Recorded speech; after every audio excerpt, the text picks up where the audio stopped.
Welcome to today's episode with OC&C. Today is a really fun conversation with Isobel and Akshaan, both associate consultants in the New York office. They give us all the dish about what it's like to work at OC&C, why they decided to go there, whether why they decided to go has panned out on the job, and what a day in the life looks like at the firm. We hope you enjoy.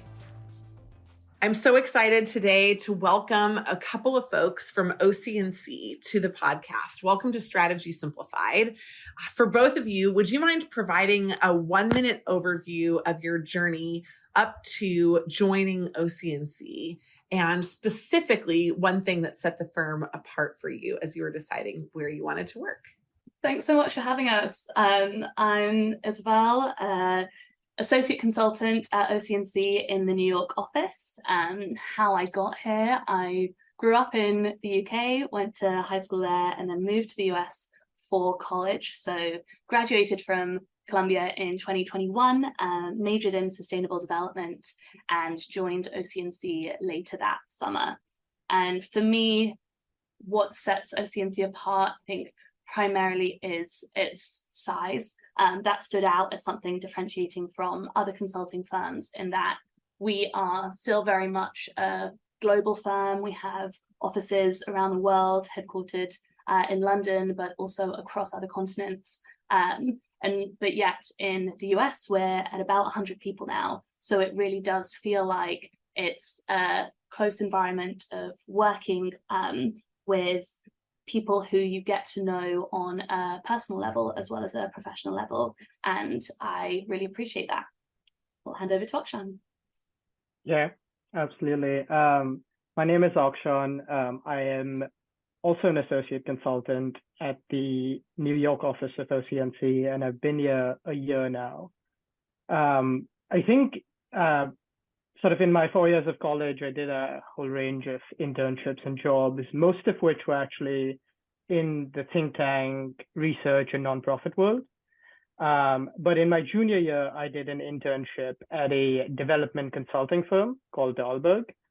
And I think my experience there and sort of the feeling of making a tangible impact through project work, and also working in a team environment, which was something I really enjoyed, was the sort of experience that set me on the path of consulting, which really wasn't on my radar until very late in college. And that's what led me to OC&C. For the second part of the question, I think this is a realization that I had a few months into the job, actually, of what sets OC&C apart. And I think it's the perfect place for you if you are generally a very curious individual. Because I've been here a year now, and I've done 12 consulting engagements across B2B, TMT, consumer goods, leisure, and even the pro bono sector. And because our projects are quite a bit shorter, I think, than most of the other firms, we have the opportunity to really be exposed to a lot more industries and learn about challenges in different industries in a much shorter period of time. And I think that's something that I'm quite appreciative of, and I think that sets the firm apart. Love it. Amazing. Well, I will specify as we go forward which question is for which one of y'all, but just in general, obviously very impressive backgrounds. Thank you for sharing those. And I'm excited to get to know you a little bit more as we chat. So Akshaan, let's talk with you first. For OC&C, you mentioned this focus on strategy projects and shorter projects. And you might have already touched on it a little bit, but I just want you to dive into it a little bit more deeply. One of the questions that we often get is, what is strategy consulting to you and to OC&C? And I'll just preface that by saying that strategy consulting is a very cool buzzword. It's what everyone says they do, but sometimes it means different things to different people. And so if you could help us define that. And then secondly, what are a couple of advantages, 1 or 2 advantages that you think of for that type of work as an analyst that you wouldn't maybe have if you weren't doing strategy consulting work? Of course. I know that we at OC&C like to describe ourselves as a pure play strategy consulting firm. Every year, What's an impure play? That's what you got to tell us. That's I guess it's what you were saying. Everyone likes to say that, use the word strategy consulting, but often doesn't mean purely strategy consulting. But I guess what that definitionally means is that we're laser focused on answering interesting, high level, cerebral sort of questions. And we work very intimately with executives and management teams at the client's firm to find the right answer to those questions. We don't do any implementation work at all. And for example, the scope of one of the recent projects I did was to determine if the merger of two firms would generate revenue synergies, and just in a broad sense, if that merger was a good idea from a strategic sense. And answering that question is where our scope ends. We wouldn't really do any of the implementation of that merger or anything beyond that point. For me as an analyst, I think the two biggest advantages are, the first is, we never really travel to client sites for projects. And I really enjoy that because it allows me to enjoy the office environment and interact with friends and colleagues who are on different projects and people at the firm who are working on different things. And I also just love being in the city and at home and being able to explore, more of the city. And the second big advantage, it's quite similar to what I had mentioned earlier about what sets the firm apart, is that we do shorter projects. Our strategy projects tend to be, I think, 1 to 2 months. And it just gives you the opportunity to work on more things and learn and absorb a lot more things in a quicker period of time. Love it. I'm just taking notes. There may be things I come back and talk about in a little bit. So that was great and awesome, helpful also to explain what you don't do. I think that is a great question for people to ask when they're recruiting, which is, you say that you do all of these things, but what don't you do? What are the definitions around the boundaries of the work that you do? Because that became super clear when you said we don't do any implementation. There are a lot of firms that would describe themselves as strategy firms where strategy is a sales process for a big piece of implementation, actually. And so I think that is very clarifying for what you're talking about. Okay, now Isobel, over to you. One of the things that we always joke about when we explain to people what consulting is and isn't in our student sessions is that there's always this picture, and I didn't look to see if OC&C has one. If they do, I'm going to link to it in the thing. But there's this picture of an analyst writing on a whiteboard overlooking the city of New York, right? And it conveys vision and insight and strategy. And in reality, I can't even remember one day in my whole time at Bain when I did a thing like that, right? And so I know you're laughing. So I know you've seen this picture. If it wasn't at OC&C, it's definitely somewhere else. But right. But can you actually just give us a better specific picture of what it is that you do day to day? When you wake up in the morning, because even when Akshaan was explaining it, it's great, we do high level cerebral strategy. That sounds like thinking. I know it's not just thinking though. So what is it that you're doing? What tools are you using? What are just a couple of the specifics of the day to day? How many engagements are you staffed on? Can you just walk me through a few of those details to try to bring color to your work?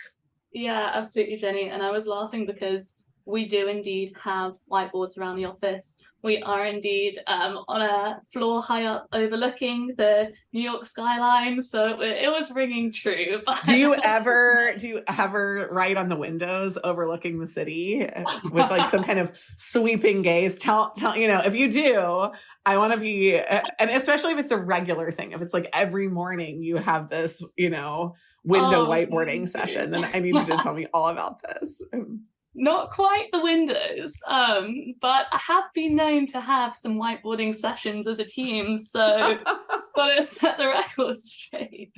Oh dear. But yes, beyond that, so big picture, we as associate consultants at OC&C are staffed on one project at a time, and that continues all the way up to a manager. So associate consultant, AC, consultant, C, and then manager, M, which is great because you really get to commit to one project, one client, drive to a singular answer, and get to know the team really well as well without feeling like you're pulled in multiple directions. At OC&C right now, we are in a model of 3 days in the office a week. So that I find to be a really nice balance. Consulting is so team orientated that I've found it super beneficial to be in person, particularly as an AC, and when you're starting out and just have so many questions and are learning so much, it's really nice to be able to just speak face to face with whoever's managing you, but then also appreciate the flexibility of the 2 days when you want. And those days are determined by the project manager at the time. So very much project dependent and team dependent. And as Akshaan mentioned, these projects are short, of 1 to 2 months. So that is big picture. In terms of kind of overarching structure of a week, and I really think it's a tough question because of how project dependent it is, but I can give an overview of what the kind of layout of the team and project cycle looks like. So every day we'll have morning check-ins with junior team, and it'll be an opportunity for each work stream to align on priorities for the day, key to-dos, and a good chance to see what other members on the team are working on.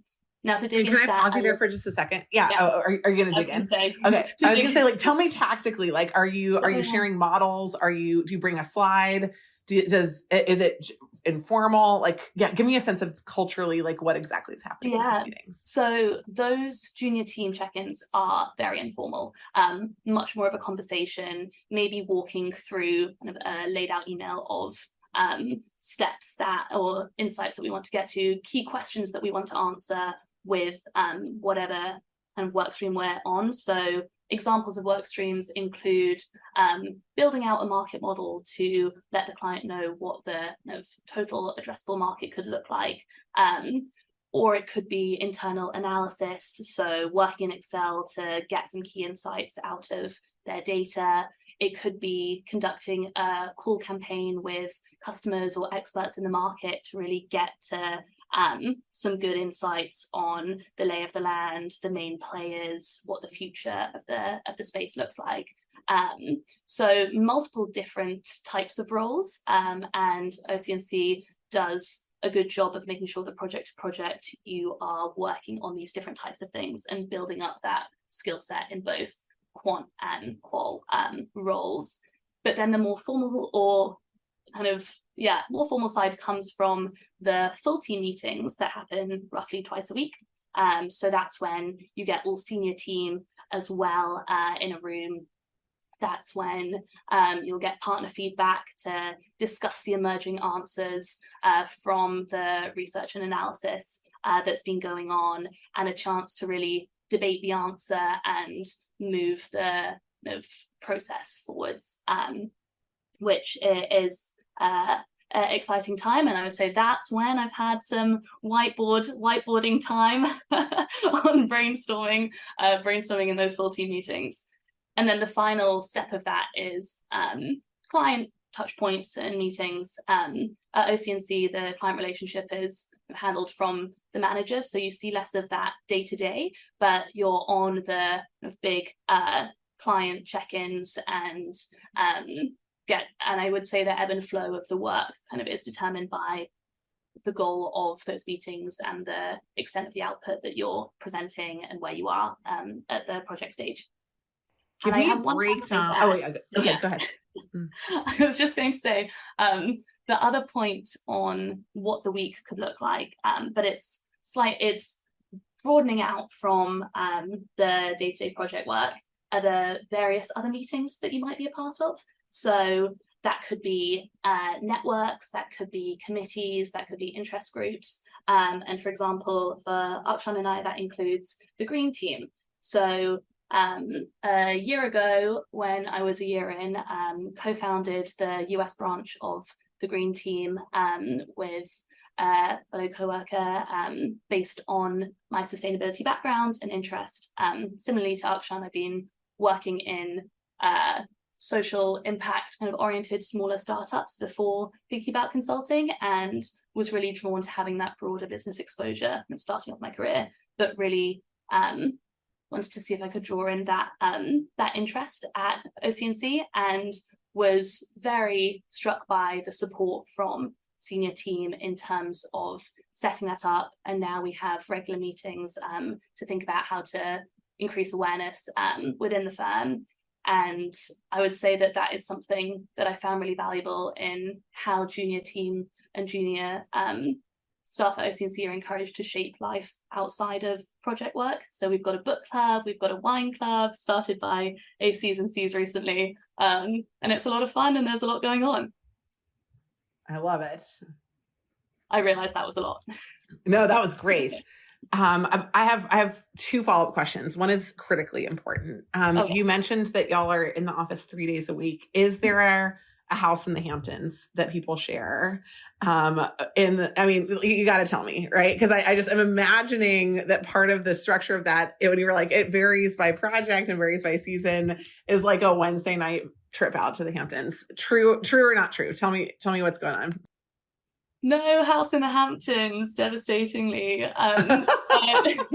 We recently did have a charity auction with a house out in Colorado, so that is part of the agenda, but not quite the daily trip. Yeah, maybe there should be a committee about that. I'm gonna recommend a social committee, a weekend committee, or a long weekend committee, something like this. You can attribute it back to me when you get in trouble for that kind of thing.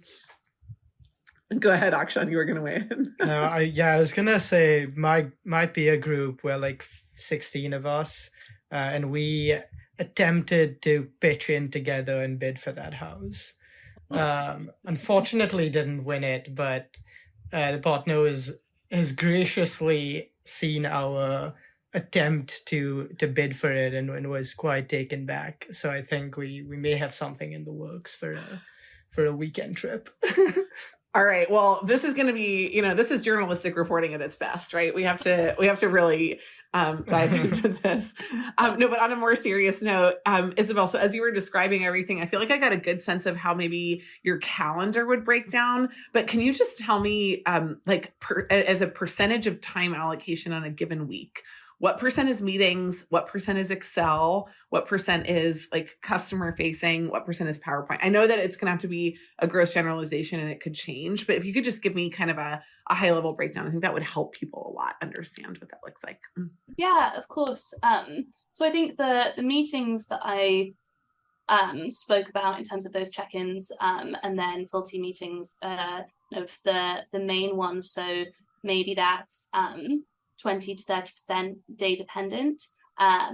Then I would say that it really does depend on the work stream that you're on. So if it's an Excel work stream, then the majority of your time is spent in that analysis, particularly as a junior to mid AC. But one thing that maybe we can touch upon is how the role changes within the AC journey, because it definitely looks very different for me now. 2 years on, I'm spending way less of my time kind of in the depths of the crunch of the analysis than I was a few months ago, a year ago. So yeah, majority of time on kind of the analysis, but then also now that has changed a little bit towards more thinking about answer development for me. Okay, love that.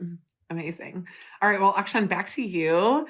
So can you explain one of you mentioned, I think, 12 engagements. That's a huge number in a year. So if you can even remember them all, right? If you could share one that was memorable for you. And again, I'm looking for some of the details. Here are a few examples, right? How you guys mentioned the team size, but like who specifically was on the team? Were any of them staffed by expertise, or was it all kind of generalist? How was the project structured? Did you know upfront how many weeks it was going to be and when the deadlines were going to be for key deliverables? What kind of analysis did you perform? And then, at the end, tell me kind of the fun part of the story, which is, if you think about the car stories everybody tells in an interview, right? Like the context is the setup, the action is what y'all did, and then the results are like, how did the client receive it? How did it impact what the client did? So just describe it in those 3 ways. Absolutely. Very interesting question. If I have to pick a project, I'm going to pick one that just sort of the first one that sort of immediately stood out to me as being memorable. It was a merger of 2 media businesses that we were hired to consult and advise on. I have to be a bit vague about the project overview for confidentiality reasons, but I can talk very specifically about, the kind of work I did. And I think it was memorable for sort of 3 main reasons. One was the level of ownership I felt on that project. Second was the type of work I was doing and, the specific work stream. And the third is the team that I was on and the team environment. So as to the level of ownership, I felt like I was, this was sort of midway into the year. And I felt like I was really driving the answer, at least part of that answer, to the question of, is this merger a good idea? Will it be beneficial for the firm, for the consumers, for the platform contributors? And it's a really cool sort of sense of responsibility you have when you have like partners and managers and people who've been in the business for 20 years listening to your advice and then actually taking that into consideration as part of an answer driving strategy.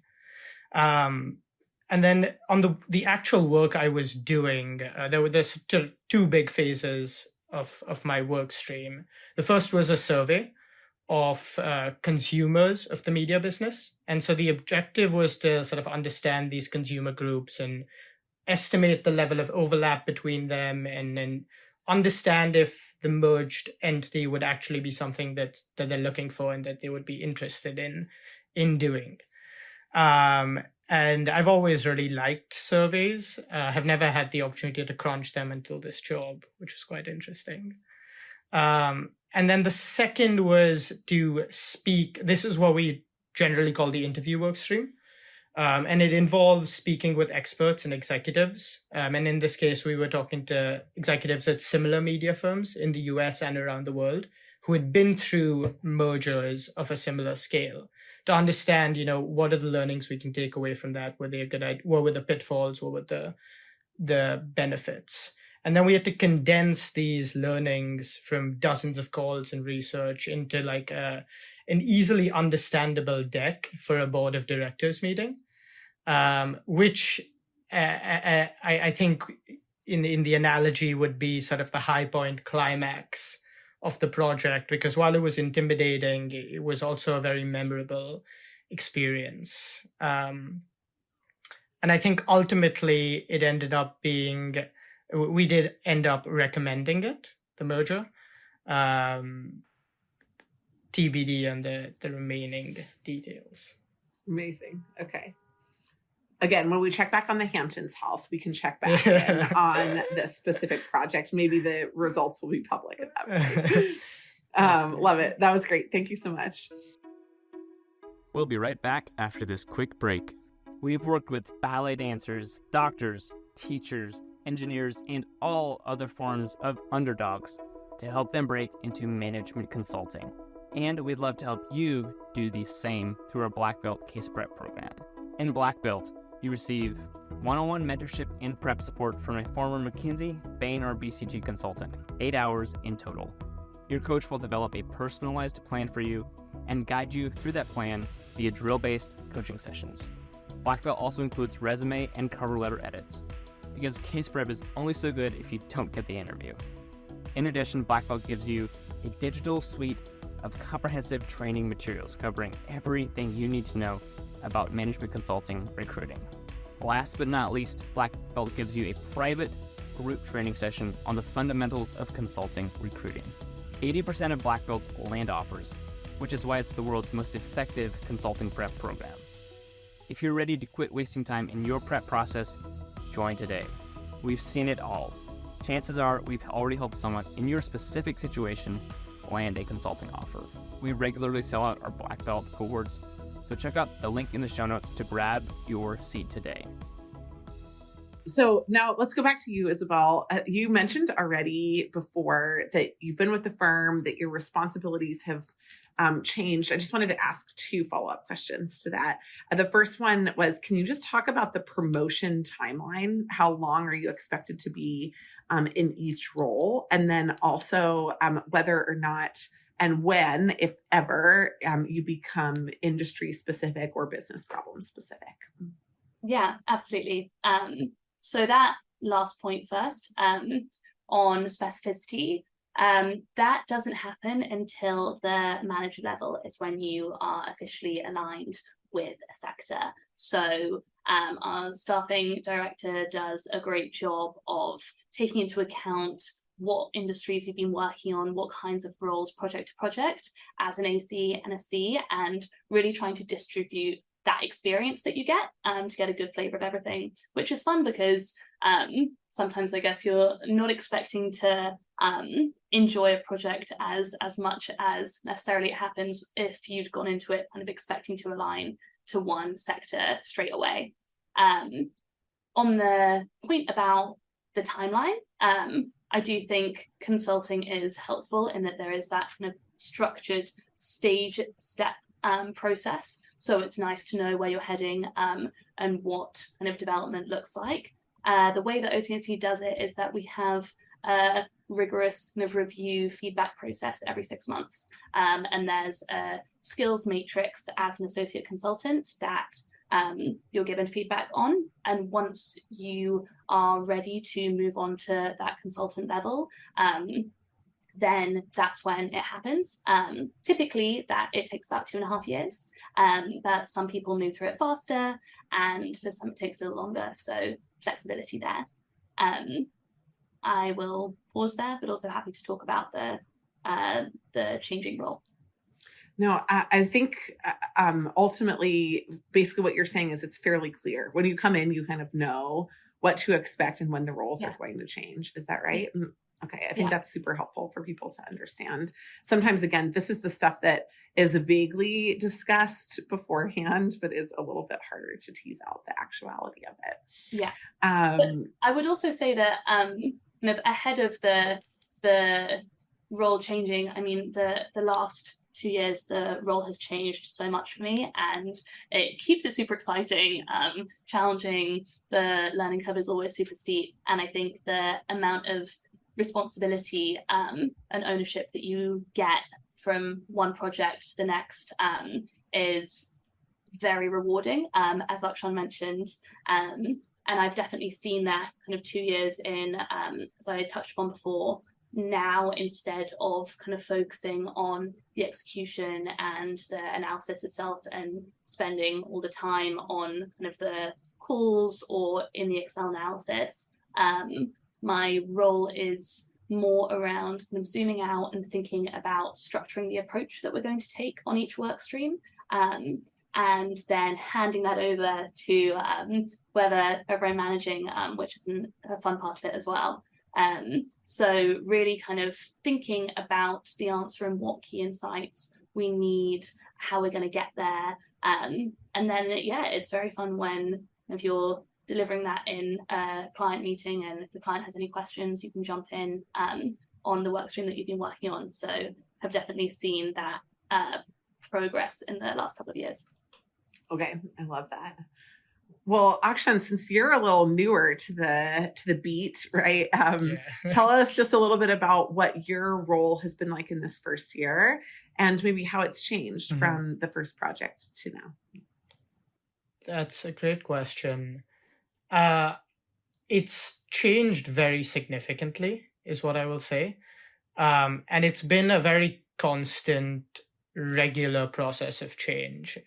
Literally through every project, I think when you look back, you can pinpoint places and areas of change. I think when you start out, especially the first few months, a lot of what you're doing is learning on the, you're always learning on the job, but at that point everything is new. And so your first few months on the job, when you're on an interview work stream, you are responsible for taking notes and getting conclusions from those interviews and sharing that with the team. And then on Excel work streams, for example, you have a lot more support from your direct manager as you're going through the process. But then very quickly, even 6 months into the job, on Excel work streams, you have the opportunity to take a lot more ownership. And you're sort of driving that analysis and that answer, and really just relying on your direct manager for certain occasions. Excitingly, on my last project was the first time I had complete ownership of the interview work stream. And so what that means is, when on my first project I was doing a lot of notes and sort of sharing summaries with the team, on this last one, I was sort of leading those interviews, asking questions, developing the kind of questions we want to ask, and sort of being on the front lines of that part of the job. And I know, as Isabella said, and I've heard from other colleagues who are now 2 years in and 3 years in, that it's a constant dynamic change process, which I find very exciting. I love that. So just one story from back in the day, in the glory days when I was, an AC at Bain. I had one moment when I can think through, like an Excel work stream early to an Excel work stream later. Like, one of my early points of feedback was, you can't hard code data into your Excel worksheets.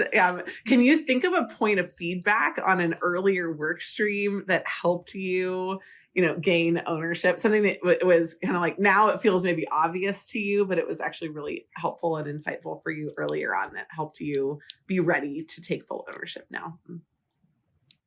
Yeah, that's a great point. I think, this is to do with interviews, when we do a lot of that. I distinctly remember taking about an hour to an hour and a half to write the summary for a 45-minute interview that we had, and to be able to share that around with the team and the partners. And now on my last project, we were doing like 3 to 4 calls a day. And I was, putting the summaries from each of those calls in about like 10 or 15 minutes after that call on the full Teams chat, like to share with partners and managers. And that transition, I think, stands out to me as being very, very big. Yeah, absolutely. I'm sure that they were grateful to you for the difference. I love it. Amazing. For both of you, or either of you, tell me about a high point of each week for you. If there's something out of what you do that you've mentioned that you really enjoy, whether it's in the office, whether it's kind of adjacent to the core work that you do, whether it's client interaction or something else, is there something that you look forward to specifically? Like, is it like a specific kind of breakfast cereal? Like, give me the details, right? I want to get really into the weeds here. So we're talking about the espresso machine in the cafe, is what I'm hearing. Straight into the first thing. I'm not trying to lead the questions. I'm just trying to lead the questions. That's all I'm trying to do here. That is the high point of the day. Yeah. But I would also say, other than the coffee, is I think what I've found, that what I wasn't necessarily expecting was the focus on building relationships with coworkers, not just in your peer group and with the people who you joined with, but also both more senior and then as you progress a little, who more junior than you as well. And the breadth of those perspectives is something that I found super helpful. So when you join, you get a buddy who joined a year before you, and that's a great option just to answer and to ask all of the minute questions, and really a great kind of touch point as you're finding your feet. But even 2 years in, my buddy relationships above me are still really important. My buddies now moved to London, to our London office, and we're still in close contact. So really appreciate the kind of extent of those relationships. And now I have buddies who have joined after me, which is really fun as well, to go on regular coffee chats with them and check-ins. And then the other part of that are the mentors that you get. So that is someone who, when you join as a junior AC, will be in the consultant role, and it's an opportunity to have regular check-ins on kind of broader career development goals and to review feedback and development requests from prior projects and really get that kind of more very thoughtful feedback based on their past experiences, that I found very valuable as I am kind of progressing in the role. Love it. Most important question though, Akshaan, before you, what button do you press in the machine?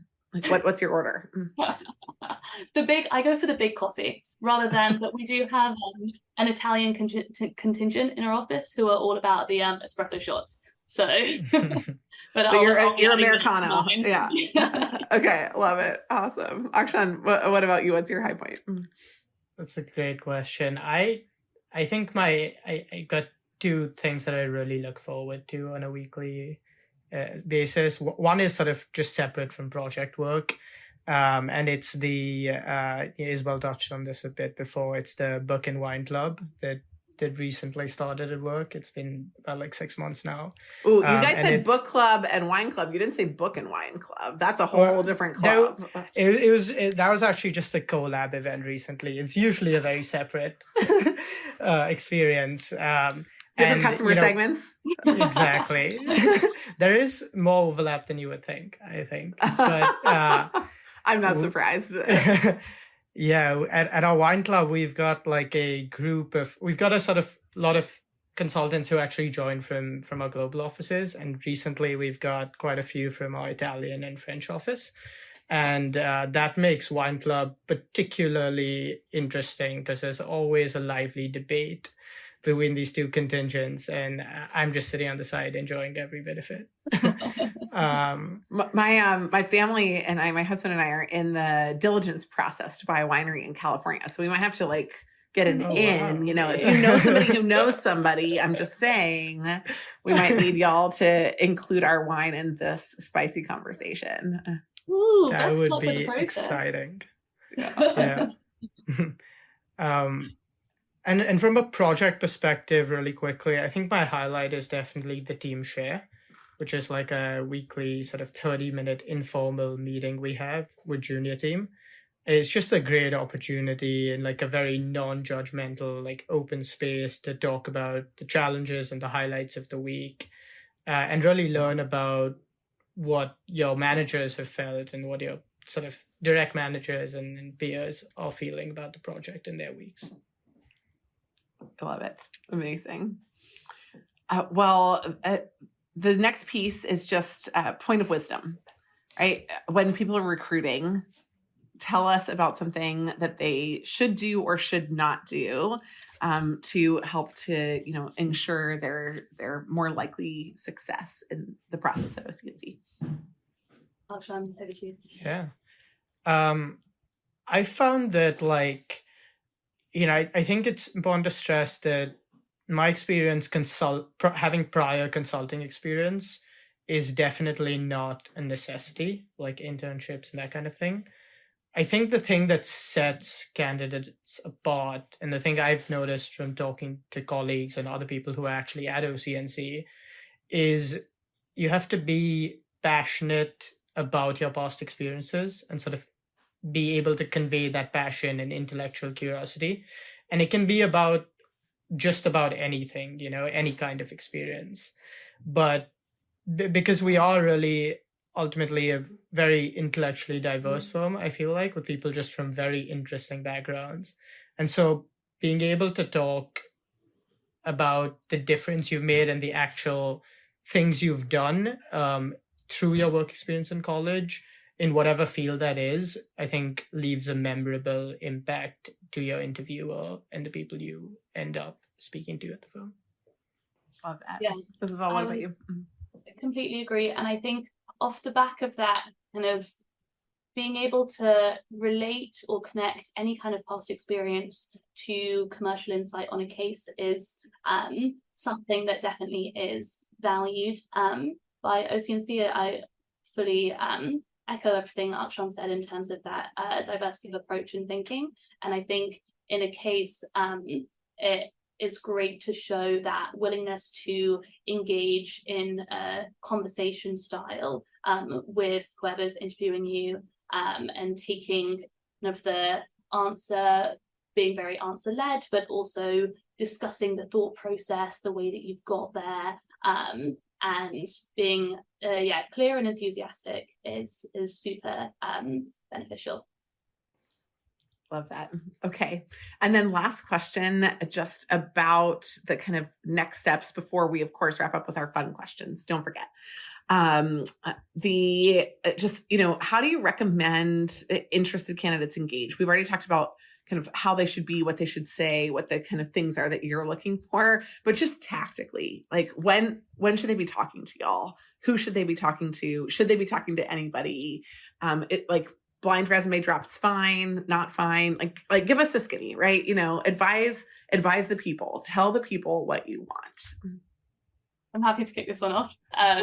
So if you're interested, on the handshake page for OC&C, there are a ton of info sessions, coffee chats, case workshops, and I think those are a really great way of learning more about the firm and if it is going to be the right fit for you and if it's something that you'd like to engage with more. So that is a great way to get involved. I would say that LinkedIn outreach is very much not needed, and it's such a busy time of year. It's very easy for these things to slip through the gaps. Really, kind of that one-to-one networking is very much not a requirement. There are coffee chats available if you see those, but definitely wouldn't put too much pressure on those. And there's always our recruitment coordinators email on both the OC&C website as well if you want to reach out and ask any questions or be connected to anyone at the firm. Awesome. From either of your experience, did you just apply blind? Did you do a coffee chat? What did you do personally? I know we've had, Isobel and I have had different experiences, so that's actually a great question. For me, it was I applied basically blind. I hadn't really at that point I wasn't actually I would have loved to go for the coffee chats and those info sessions, but wasn't as aware of them. At the time, OC&C wasn't doing on-campus recruiting at Brown, and it was just luck of the draw that I heard about them, found out that they were doing interviews, and that's just how it happened. And I did them all. So that's great. I mean, that's what the people want to know, y'all. That's what they want to know. Do them or don't do them. There's a pathway for you. Yeah, not one right way, exactly. I love it. Well, great. Well, just as we conclude, we'll do these ping pong style. So Akshaan, I'll let you go first, and then Isobel, you can follow up for each one of them. So I've got 3 final, just personal questions. Short answers are great for this. The first one is your favorite moment or memory from your time at OC&C. It's gotta be the 1 week International Training Week, or ITW as we call it, which was in Lisbon, Portugal in August of last year. It was basically my second week at the firm. And it was, from a welcome dinner to a gala. I think the gala dinner at the Botanical Gardens in particular has got to be one of my most favorite memories from the last year at the firm. If you're on Instagram, you're just blowing up Instagram. Right? 100%. Yeah. I love it. What about you, Isobel? And for me, it's the away weekends that the US office, and actually all the offices across the firm have, but much less training involved. So this year we went to Portland, Maine. So a seafood lover's dream, really lovely weekend. And last year was Puerto Rico, and my friends couldn't believe that I was going with work. And yeah, a great opportunity to get to see an amazing place and explore and spend more time with coworkers outside of project work. I love that. I've never been to Puerto Rico. It's on my list. I love it. Next one is your hidden talent. I've got to give COVID credit for this one, because I was locked at home for like 6 months and I got way too into the game Settlers of Catan, which is a board game that I think very few people know, but hopefully the people who know will know it. Oh no, so people who know, but also they will fear you now. So there's the added benefit. I love that. Isobel, what about you? And for me, I would say that this might not be hidden from some select co-workers who have seen this at holiday parties, but when it comes to karaoke, I am all in, fully commit. I will be on the mic. Amazing. I have a place in the Dominican Republic that would really like to see you. Oh. So, if your schedule allows, we can connect offline. Last one, strangest food you've ever tried. I really thought about this one. I think it's got to be civet coffee, which is describe. It's sort of made from coffee beans, evacuated by Asian civet cats. But as glamorous as it sounds, it's poop coffee, right? Poop yeah, coffee, it's poop coffee. Is what it is. It just tasted like regular coffee, though. For anyone, that's what everybody says. But it's like it's like $300 an ounce or something crazy like that, right? It's very cheap in Asia, and so luckily I didn't have to splurge. But yes. That reminds me of I kind of wonder if it's this kind of marketing thing, but at my university, there were these dorm rooms that were like unheated, uncooled, and don't have an indoor bathroom because they were built in the 1800s. And so the university created this like competitive application to try to get people to live there. And now they're like the most prestigious place to live, even though they're like absolutely the worst accommodation. I feel like Civet Coffee like did that at some point. They were like, you know what you could do to like something nobody would ever buy otherwise, but like it's like a specialty item. Anyhow, y'all can do a project on that and report back to me. Isobel, what about you? Strangest food you've ever eaten? I have sampled crickets. So insects, high in protein, nice and crunchy. Wouldn't know what you were eating. Would recommend. Was that for a client project? Were you doing a market entry case? Tell me the truth. Watch this space. I love it. Amazing. Well, nobody asked me, but I'll offer mine too. I ate a fried tarantula, also in Asia. I feel like you if you want to eat food to like win a never have I ever game or something like that, then I feel like that's the place to go. But there was this like rest stop for a very uncomfortable bus that they all stopped at, and there were people that were walking around, and their marketing tactic was they put a tarantula on your back, which I feel like is like a really unfortunate introduction to the tarantula. And I'm not sure that it made me want to eat it, but it definitely did get my attention. And so I was like, what is that? And then afterwards, you could buy a basically like a grilled or a fried tarantula. And so I was like, when in your life are you going to have the chance to do this? So maybe, Isobel, your company that you maybe or maybe didn't look at the cricket market for can like talk about some adjacencies. You know what I'm saying? Just think about it. How did it taste, Jenny? Would you recommend the experience? Just like Yeah. chicken. Yeah. No, just kidding. Thankfully, it was fairly crispy. I wouldn't eat it on a regular basis, but it wasn't something that I was regretted eating. I was like, once is fine though. Once is fine. Yeah. So anyhow, thank you both for joining. Really enjoyed this conversation. Hope that you had a lot of fun as well. I feel like we got a lot of color into the excitement and the detail of your life and your work at OC&C. We'll put a bunch of the things and the resources, Isobel, especially that you recommended, into the show notes so that folks can follow along with those as well. And so thank you again for your time. Thanks for your generosity, and thank you for coming on and sharing your insights with everyone today. Thank you so much, Jenny. It's an amazing time. Thank you for having us. Thanks so much for listening to this awesome episode on OC&C. If you're a firm who wants to showcase what a day in your life looks like, if you want to attract great talent, and if you want to get in front of the best audience of prospective consultants in the world, we would love to help you. Please reach out to us, team@managementconsulted.com. And of course, if you want to have better access to OC&C and more, you can follow us on every social channel. You can reach out directly on LinkedIn or by email. And of course, subscribe to, make sure that you like, and make sure that you share the podcast. Thanks so much for joining.